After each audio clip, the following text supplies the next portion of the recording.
A ordem vem dele. Então vai se acalmar, irmão. Só sossega. Hein? Querido Deus e eterno Pai, quero entregar meu amigo Edilon nas tuas mãos, Senhor. Que o Senhor possa abençoá-lo nesta noite. Que o Senhor possa continuar falando conosco. Senhor amado, nós aqui louvamos o teu santo nome. Pai querido, adoramos ao Senhor com hinos, com as nossas ofertas. Senhor amado, agora, Pai querido, nós queremos ouvir o Senhor falar conosco. Queremos ouvir, Pai querido, o Senhor nos ensinar algo nesta noite. Queremos ouvir, Pai querido, a Tua palavra, porque o Senhor já tem colocado, Senhor amado, no coração do Teu servo, algo para a nossa vida. E nós estamos aqui, Pai querido, para glorificar o Teu santo nome, Te exaltar e ouvir o Senhor falar. Pai querido, obrigado por tudo, no nome de Jesus, Senhor. Amém. Glória a Deus. A paz do Senhor, queridos. Bom estarmos juntos, ouvindo aí essas palavras, Tiago, louvor dos irmãos. Querido, nós vamos estar entrando aí nas quintas-feiras falando sobre revestimento, né? Isso é importante para as nossas vidas em todo momento. Nós precisamos estar revestidos, é isso?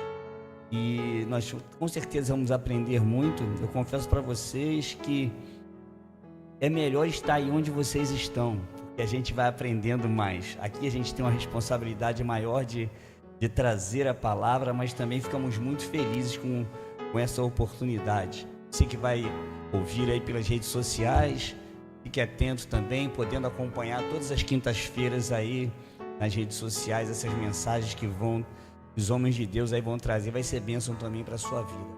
Queridos, Efésios capítulo 6, geralmente eu leio 2 versículos, 1 versículo, mas como nós estamos nessa semana aí e vamos falar muito sobre isso, eu vou até pedir para você que você pode permanecer sentado, vou ler bastante esses versículos aí, para que a gente possa se aprofundar nesse tema tão lindo que fala Efésios capítulo 6, versículo 10.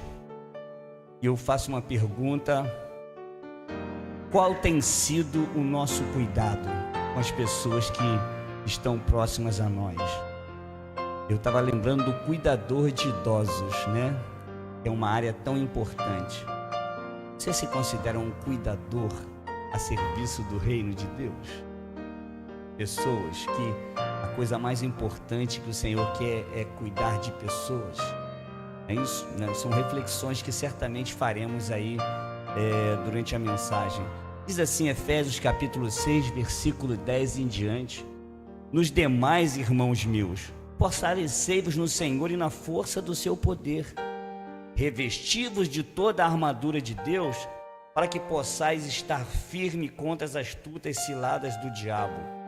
Porque não temos que lutar contra a carne e o sangue, mas sim contra os principados e contra as potestades, contra os príncipes das trevas deste século, contra as hostes espirituais da maldade nos lugares celestiais.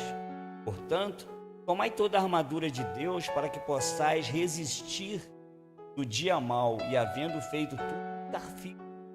Estai, pois, firmes, tendo cingido os vossos lombos com a verdade e vestida a couraça da justiça, calçados os pés na preparação do evangelho da paz, tomando sobretudo o escudo da fé, com o qual podereis apagar todos os dardos inflamados do maligno.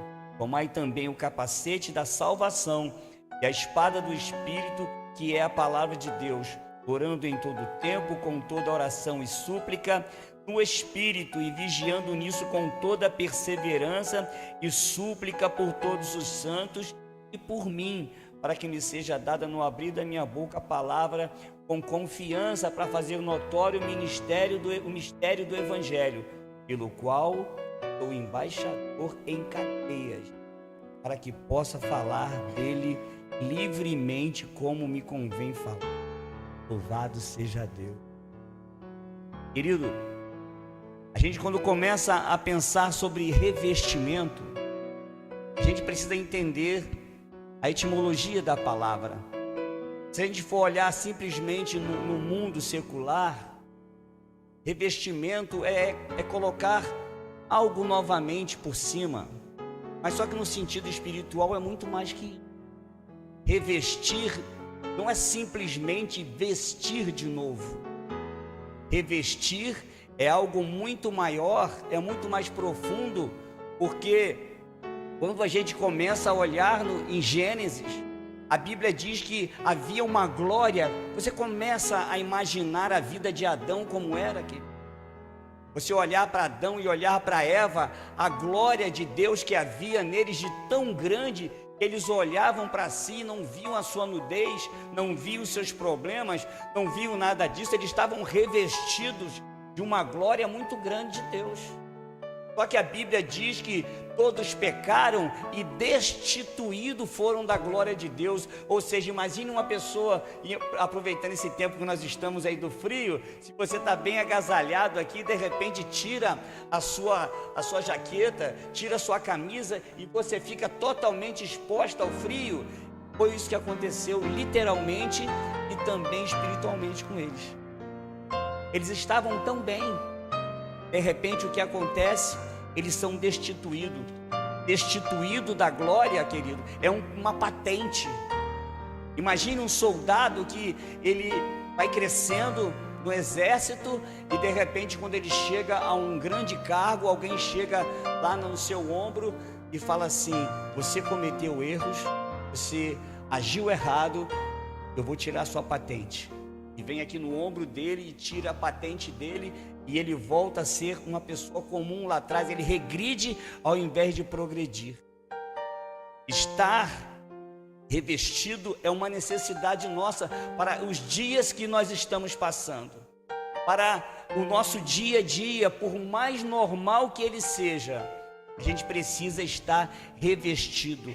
Aqui tem uma listagem toda de revestimento, mas eu queria levar você a pensar que a necessidade de revestir, é interessante que Jesus fez algo oposto.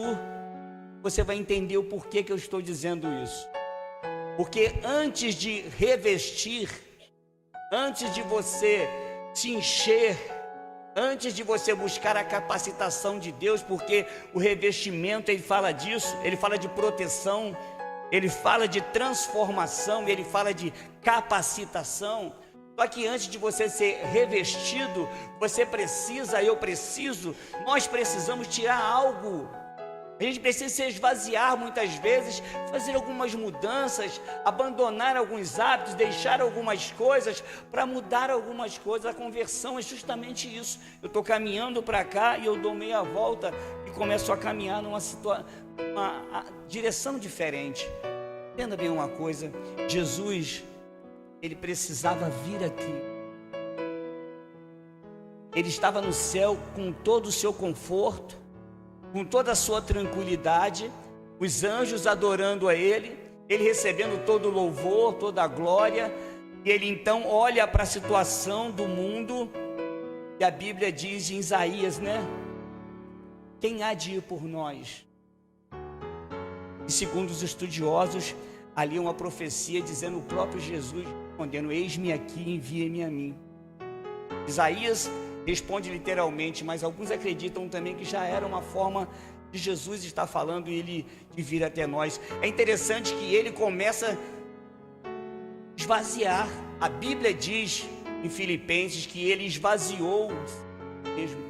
Olha que interessante a gente pensar no Senhor para vir até aqui, quando a Bíblia diz que ele se humilhou. A palavra humilhar, a raiz da palavra é humus.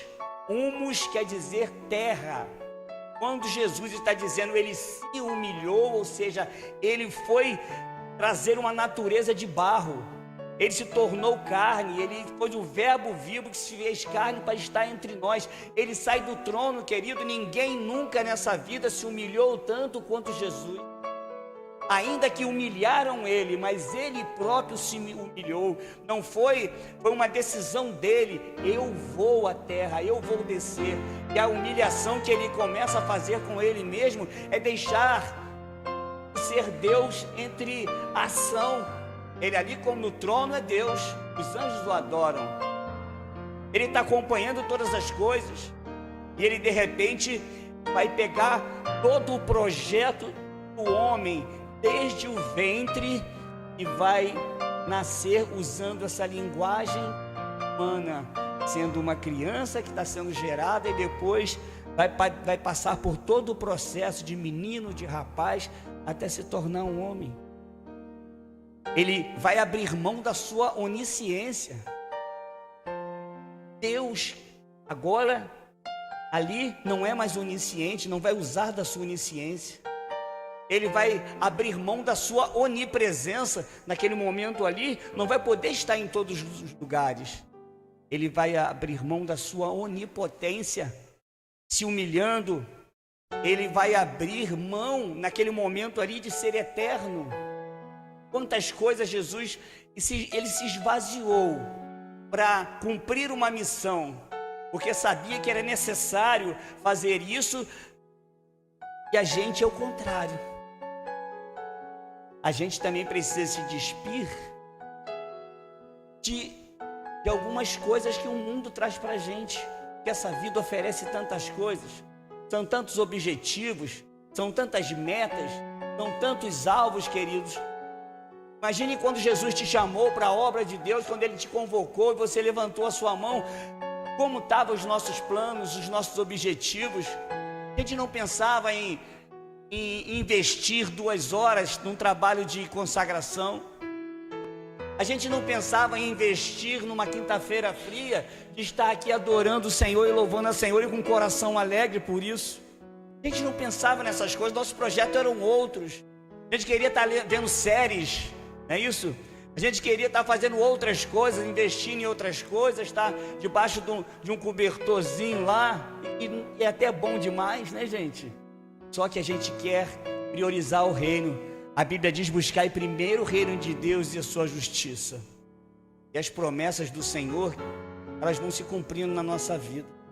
É importante a gente pensar que é necessário a gente investir, porque o Senhor, Ele investiu grandemente nos seus discípulos, para que eles estivessem revestidos para cumprir uma grande missão. O Evangelho só chegou até as nossas vidas, querido, porque um dia o Senhor desceu. Querido, Ele só chegou até você hoje, esse Evangelho, essa pregação, todos os testemunhos que chegaram, porque um dia o Senhor resolveu descer e preparar 12 homens, que depois viraram 70, que depois 120, e depois foram ganhando 3.000 almas, e a igreja foi crescendo, e tem 2.000 anos que ela não para de crescer para a glória do Senhor. E Deus quer alcançar você, querido. Você que está nas redes sociais, você que escuta através dos aparelhos aí de alto-falante, Deus quer alcançar a tua vida, e Deus quer cada dia mais ter intimidade com a gente que está aqui, comigo que prega essa palavra, porque Deus também fala com a gente que prega também, até em primeiro lugar. Então é importante a gente estar revestido, porque foi um grande projeto que o Senhor fez, de vir até o mundo e preparar 12 homens durante 3 anos e meio, porque, querido, entenda bem, Jesus, Ele cuidou, Ele investiu nesses 12 homens. Jesus pregou para multidões, Jesus curou multidões, Jesus fez grandes milagres, mas a palavra cuidar, Ele cuidou de 12. E hoje, na nossa correria do dia a dia, se a gente parar para perguntar, para mim mesmo, que hoje eu me fiz essa pergunta diante dessa mensagem que eu ia pregar, eu sou o primeiro a apanhar. Aí eu comecei a me perguntar: quem é que eu estou cuidando? Eu pergunto para você: Jesus cuidou de 12, convidou-os a segui-lo, ele acordava. Imagine quantas horas ele investia na vida de Pedro. Quantas dúvidas ele tirou de Pedro. Na tempestade ele ensinava na prática, ele ensinava na teoria e conversava com eles, e quando eles perguntavam quantas vezes eu devo perdoar o meu irmão, ele 70 vezes 7, é um perdão perfeito, perdoa para sempre. E na hora que a coisa apertava, ele estava ali para mostrar que expulsava os demônios com jejum e oração. Ele estava ali na prática para repreender a tempestade que foi falada aqui. Ele estava ensinando na teoria e na prática. 12 homens ele cuidou, acordava, dormia, estavam junto com eles. Vamos orar. Eu vou ali orar, vem comigo. Eu vou até ali pregar. E as pessoas enfrentavam ele, e ele ensinando os discípulos. E as pessoas e olhando para eles. Deus quer, querido, que a gente discipule pessoas. Deus quer que a gente cuide de pessoas. Um dia nós vamos estar diante do Senhor, Ele vai perguntar: nós fizemos. Hoje está difícil até nós convidarmos pessoas para a igreja. A nossa correria do dia a dia. Não pense que é só você não, querido, eu estou junto com você. Eu estou junto com você nessa aí, tá? Nossa correria do dia a dia, as redes sociais tomando um tempão da gente. Vamos ser sinceros, vamos lavar essa roupa aqui no tanque ainda, lembra do tanque, gente? Na máquina, lavar esse negócio aí. E a gente às vezes não tem tempo. Ou melhor, a gente diz que tem tempo. Porque o escritor lá de Eclesiastes, Salomão, ele machuca a gente quando ele diz que há tempo para todas as coisas debaixo do céu. Então, o dizer que não tem tempo é uma coisa que a gente, na verdade, prioriza outras coisas e que são muitas vezes importantes, só que às vezes não são mais importantes. Então, Jesus investiu neles. Pare para pensar também os exemplos antes de Elias e Eliseu. O investimento que Elias teve em Eliseu, explicando para ele, mostrando para ele os milagres. Toda hora Eliseu estava junto. E Eliseu chega a pedir, fala assim: olha, eu quero uma porção dobrada. Ele fala assim: rapaz, você tem certeza? De uma coisa dura, hein? Ele fala assim: eu vou ficar contigo. Ele fica junto com Elias ali o tempo todinho, ó, até Elias ser levado ao céu. E depois o ministério dele cresce tanto. E se Elias realizou 7 milagres com o poder de Deus, Eliseu consegue realizar 14. Agora tu imagina Elias chegando agora no dia da recompensa, porque todos nós vamos comparecer diante do tribunal de Cristo para ser recompensado, para ser galardoado. Tudo o que você está fazendo está sendo a memória mais perfeita do mundo. Uma oração que você faz aqui na quinta-feira, no domingo, que você dobra o joelho, o Senhor está anotando você, intercedendo e cumprindo a palavra: orai uns pelos outros. O Senhor está anotando, está vendo todas essas coisas. Imagine ele chegando no dia lá e se apresentando, quando falar assim: mostra as tuas obras, coloca a obra aqui, Elias. E uma das obras de Elias vai ser a vida do profeta Eliseu, que realizou o dobro de milagre deles. Um realizou 7, o outro realizou 14. Imagine, querido, imagine a dedicação que Paulo teve com Silas, que Paulo teve com Timóteo. Estava preso, estava preocupado. E me chamou a atenção quando eu li no último versículo aqui, que ele fala que ele está pregando o evangelho livremente. Coisa linda. Nem as grades das prisões conseguiram parar o apóstolo Paulo, querido. Exemplo lindo para nós. Ele diz: eu quero pregar o evangelho livremente.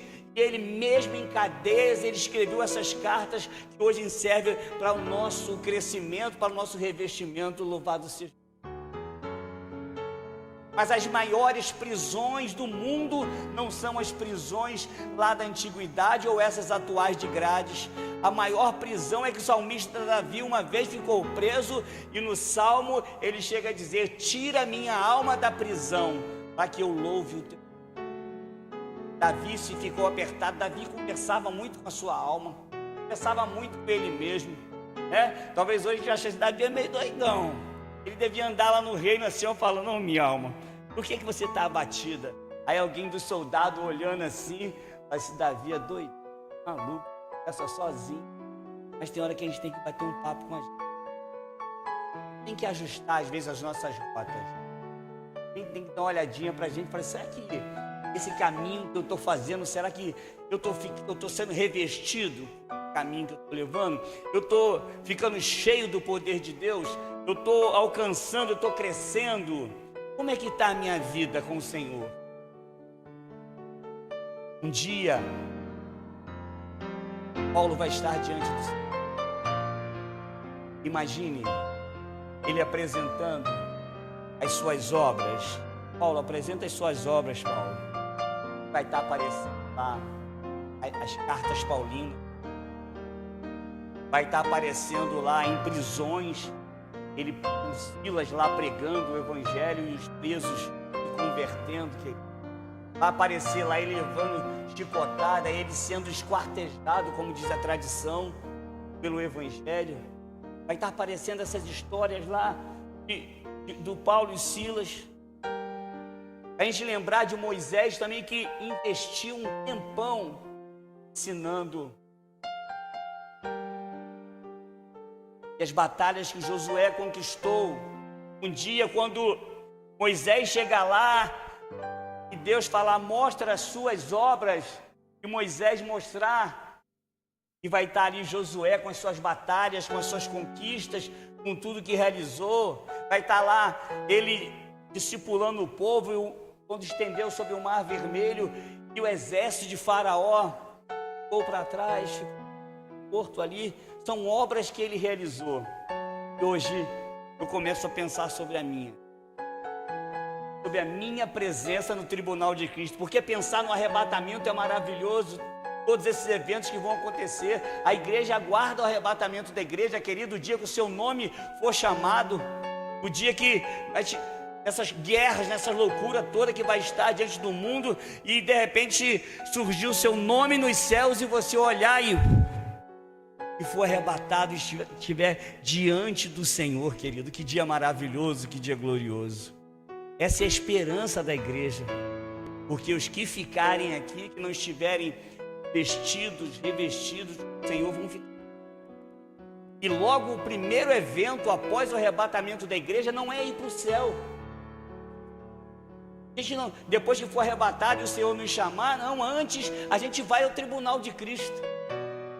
A Bíblia diz que nós vamos obras, ou seja, nós vamos entrar no céu com um galardão, querido. Os anjos têm galardão, mas agora e nós? Recompensa. O Senhor está vendo tudo que está fazendo.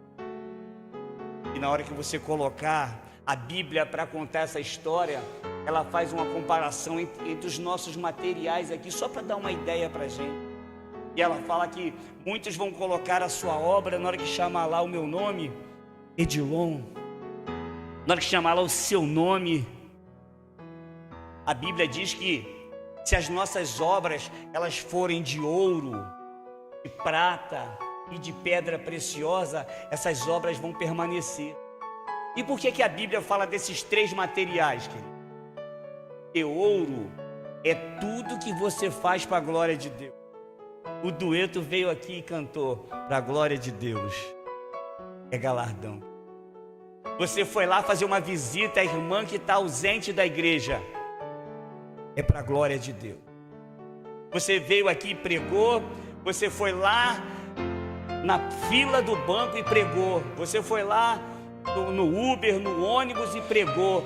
É para a glória de Deus. O Senhor está vendo tudo isso, e quando você apresentar a sua obra, aquilo ali vai permanecer, porque foi feito algo para glorificar o nome do Senhor. E apresentar a sua obra, então o Senhor vê que essa obra é de prata, e prata representa a redenção, e a redenção representa o que Jesus fez na cruz do Calvário. Quando você apresentar a sua obra, o Senhor vai ver que você pregou o evangelho e alguém aceitou Jesus. Alguém que a família estava destruída, E é interessante a gente pensar nisso, que quando a gente consegue ganhar alma para Jesus, isso é tão importante. E quem ganhou o Tiago, ganhou o seu filho, ganhou a sua filha, vai ganhar o filho dos seus filhos, e vai ganhar toda uma geração, querido. O pastor Isaías, que esteve aqui no domingo, quem ganhou a nossa família para Jesus foi a mãe dele, a minha tia Leonida, que faleceu com 88 anos, a pessoa mais maravilhosa que eu conheci, a pessoa mais fantástica que eu conheci. Olha que o meu avô para mim também mas ela ganhou do meu avô. Pensa numa pessoa revestida, sempre revestida. Chegava lá para reclamar alguma coisa, ela sempre tranquila.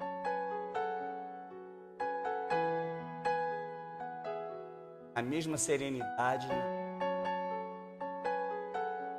sabe? A gente vai começando a olhar essas coisas todas da vida, as coisas que vão acontecendo no nosso dia a dia, como é importante a gente cuidar de pessoas. Foi ela que ganhou o meu avô para Jesus, ela foi para a igreja primeiro. A história da minha tia se confunde com essa igreja aqui do lado, porque o pastor José Santos, já falecido, que tem até uma estação lá na Penha, que, em homenagem a ele foi pastor da minha família, do meu avô, dessa minha tia, lá em Minas.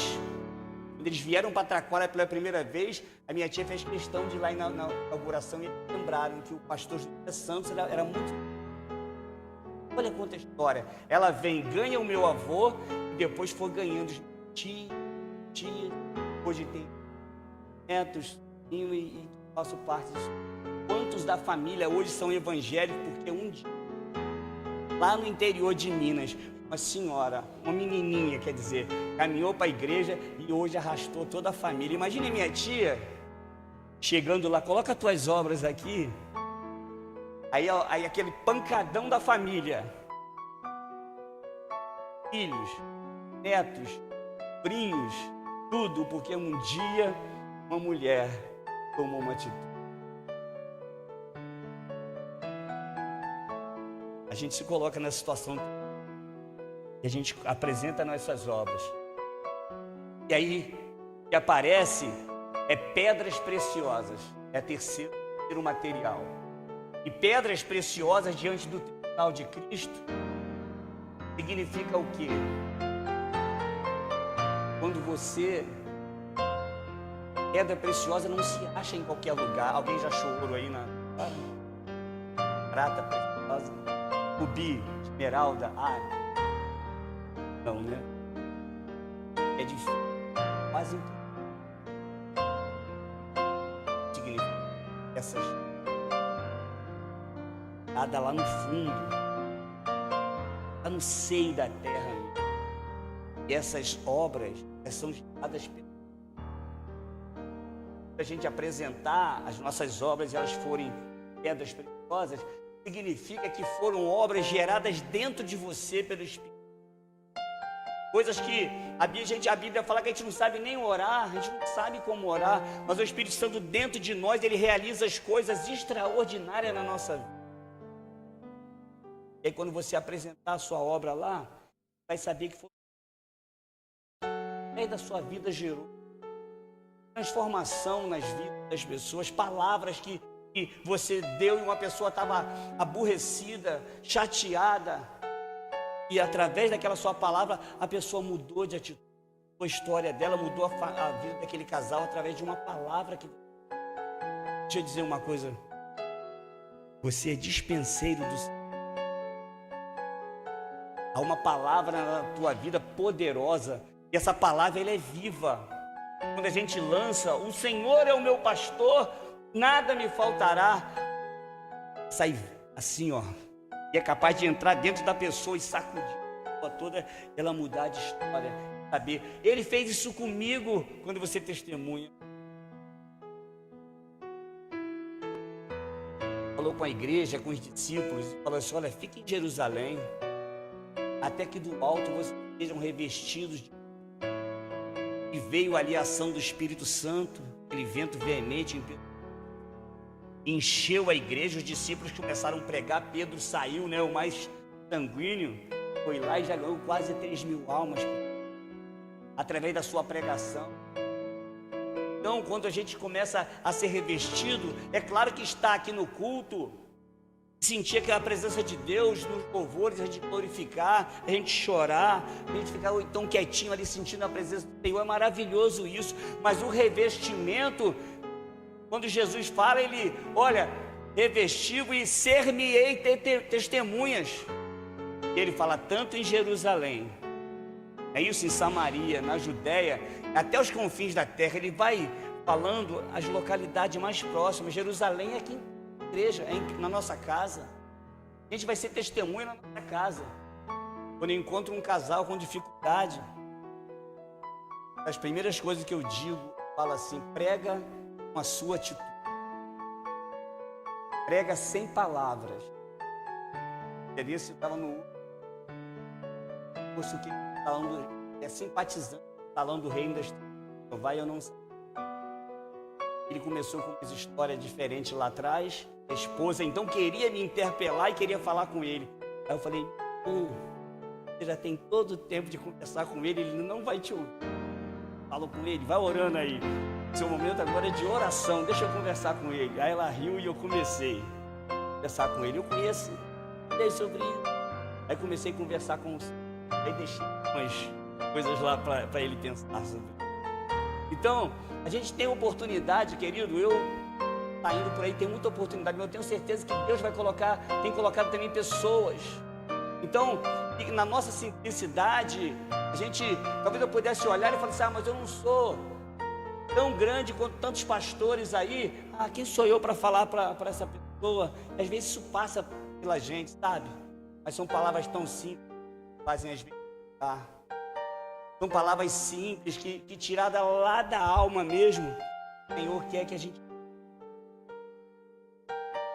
revestivos para cuidar. É preciso, porque é uma transformação quando a gente se reveste. A gente fica forte, a gente fica bem. A gente está revestido, a gente fica forte, porque o começo fala assim: revestivo para suportar as ciladas do diabo, as armadilhas do diabo. Ele quer que a gente esteja revestido. Se eu tivesse uma camisa mais fininha, eu estava com frio. É isso, você vai encarar um frio daqui a pouco ali, revestido para enfrentar os problemas, porque o revestimento ele traz uma mudança, e é o que Romanos fala: transformai-vos pela renovação do vosso entendimento. Quando a palavra entra na gente, essa perdão está na frente, a gente começa a entender que você não paga mal. A gente começa a entender que para crescer o reino de Deus, querido, entenda a mesma coisa. Não é crescer na igreja que eu estou falando, que crescer aqui é ótimo também, querido. Pastor aí, ó, aspirante, fica pastor e vai crescendo, e se Deus quiser chegar bispo, e aí, vamos embora. Glória a Deus, querido. Mas é muito mais importante crescer no reino de Deus. Há uma diferença muito grande, querido. Querido, os galardões lá vai ser diferente, Tiago, eu creio. É verdade, meu querido? Serão diferentes, nós teremos surpresas no céu. Pessoas que às vezes nem pegam no microfone, né?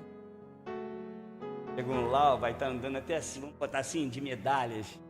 Comparar com o nosso dia a dia. E ninguém está vendo, está de madrugada hoje. Fala antes do terceiro. A gente está pregando aqui, a pessoa,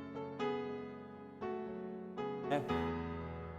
Violão, Deus abençoe. Agora está tão bom com a música ao vivo. Continua abençoando, dando graça. Isso faz a Fabiana cada vez está mais afinada. Jesus abençoe. Isso. Então a pessoa, e Deus está vendo, querido, tudo isso, porque uma pessoa revestida, ela não fere o outro. E quem fere o outro, a gente só dá o que tem. E você está revestido, você está bem com a palavra, está assim com a palavra, veio um problema, você, palavra. Agora, quando a gente está mal, está frágil, toca nos nossos traumas, nas nossas fragilidades, a gente, mexeu no meu calo, eu vou gritar, eu vou retribuir, vou fazer a mesma coisa. Agora, quando a gente está revestido, a gente tem um outro pensamento, que a gente está capacitado para pregar o Evangelho. A gente vai olhar-se as dificuldades da vida. Grave isso para fazer um fechamento aqui. As dificuldades que a vida propõe para a gente. A gente às vezes abaixa a cabeça, mas é aí que a gente está forte. Quando as dificuldades chegam, você está entendendo o que Deus está falando? Porque quando as lutas chegam, a gente acha que a gente está longe de Deus. É aí que a gente está assim, Eu falo assim, agora você não está confiando no seu braço não, né? Agora você não está confiando no seu dinheiro não, né? No seu carro, né? Na sua família, nas suas amizades, no seu ciclo social, não está confiando mais não, né? É comigo agora? Então vem.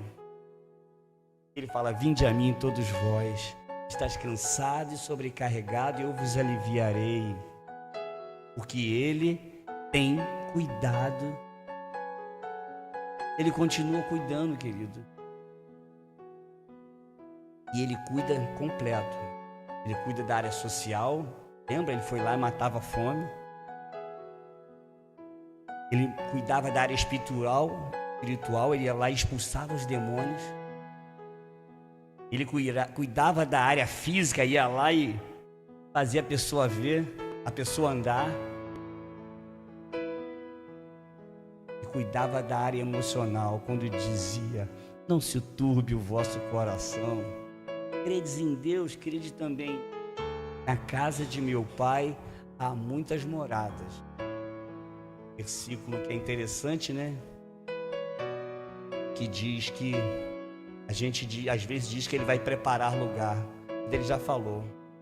Se não fosse assim, na casa de meu Pai, Ele afirma, há muitas moradas.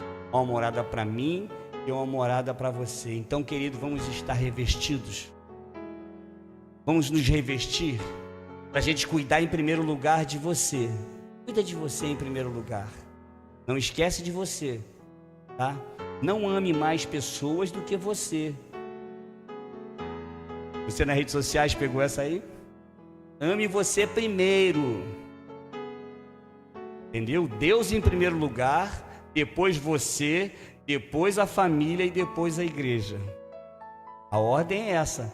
A ordem da criação foi essa. Deus está lá na criação. Ele não cria família, Ele criou uma pessoa.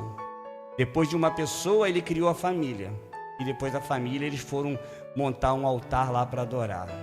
A gente obedece essa ordem.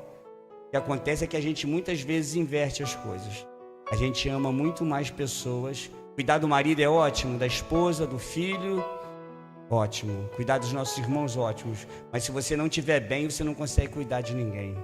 Então, o Senhor está cuidando de você, continue adorando a Deus e cuide de você, porque Deus vai te capacitar para cuidar de pessoas. Deus continue te abençoando, Pastor Tiago.